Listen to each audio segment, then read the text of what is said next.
I'll try again. I do appreciate you bringing this.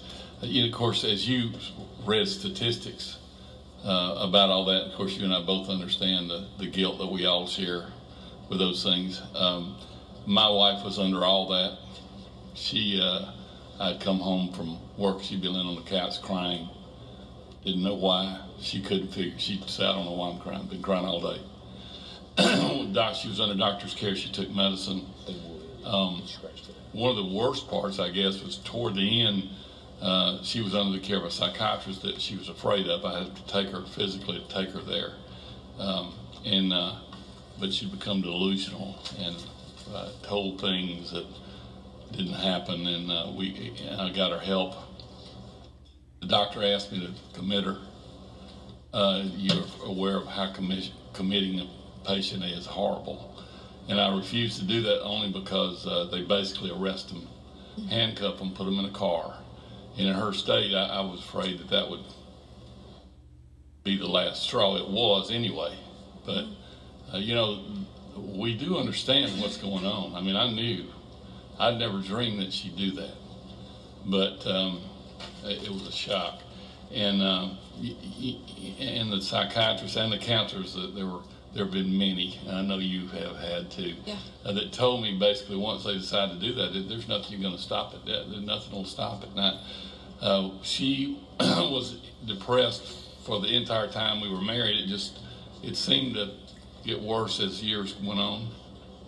And it started with just small things, and then again it was crying, and then she would be delusional about just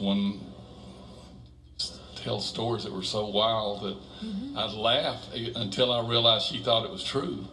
And then through all that, through all the doctors, she never told me she was going to do that. And then she did. So and I really wasn't prepared for you. I might could have, if Representative Falconer had made this, I wouldn't have had a problem. But you do understand my pain, and it's been 6 years for me. I don't know how long, but it's still the guilt. Although, I've been told I paid a lot of money to try to get rid of that guilt. It's still there because I, think what could have been. But when I see this, I'm not sure. I'm sure the law has things in it that will help. Again, I'm the depression. I didn't know much about depression. I can tell you a lot about it now. Bipolar. How people can be that way. It's when I heard the definition, I'm like, nobody's really that way. Then I lived with it, and it is. And my condolences to you and your pain, and because I do know exactly how you feel. Again, I was going to make a statement earlier, and I got choked up looking at you because I knew. But I certainly, Representative Falconer, thank you for this. And if it saves one life, it'll be worth it. The fact is that everybody I talk to after say once they decide they're going to do that, you're not going to stop them. What was the amazing thing was that after it happened, I went to see my primary care doctor, and I went in his office, and his nurse, who we've become friends through the years, and she shut the door, which was unusual for her to do, and told me that her husband had committed suicide, and we talked about it, and she said, I was so sorry to hear that. And so my doctor comes in, and his wife had committed suicide. I go to my dentist the next week, and I'm in there. He shuts the door, and his wife had tried 4 times. The 4th time she did.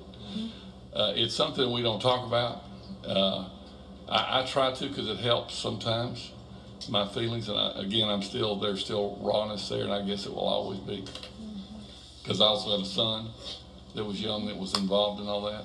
But again, if it saves one, if it helps one person understand, people that I talked to after I went to the group help and that, and I'm sure you did all this too.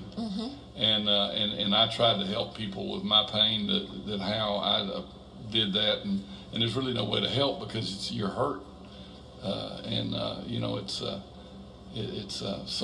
this is going to sound bad, but it's such a cowardly act, and it leaves us that love here. My son and I've talked about that. He asked me, what if I did that? And like, hopefully, do you know how you feel now? How you think I feel if you did? You know, it's it leaves everybody so much pain, and their pain's over. And I know she had lots of pain, but anyway, I appreciate that. I didn't mean to go along this, and I did make it through without. But thank you very much. Thank you, Mr. Commissioner. Thank you, Representative Baghdad. We have one other card, Matthew Sandifer, Veterans Law Organization. Yes, sir. Could Dr. Cohen make one response, please? Of course. I want to thank you so much for your vulnerability and honesty. I appreciate it very deeply. And this is the way we decrease stigma, one of the ways, by speaking, and it has great value. In an attempt to both educate and relieve your personal suffering, any that I could, there's a big difference between acute and chronic suicidality. And that's what I alluded to in my testimony. Most people are acutely suicidal, and it's temporary, and it doesn't last that long. And if they can be in a mental hospital and be safe for those days till it passes and get care, they're really okay, and they can do well. Then there's a different group, the unusual minority that potentially your wife was in and my sons were in.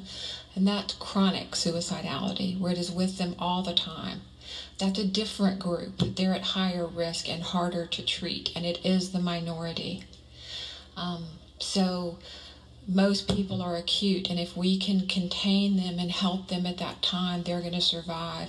And then there's the rare minority that I suspect you and I both have lived with, which is the chronic suicidality.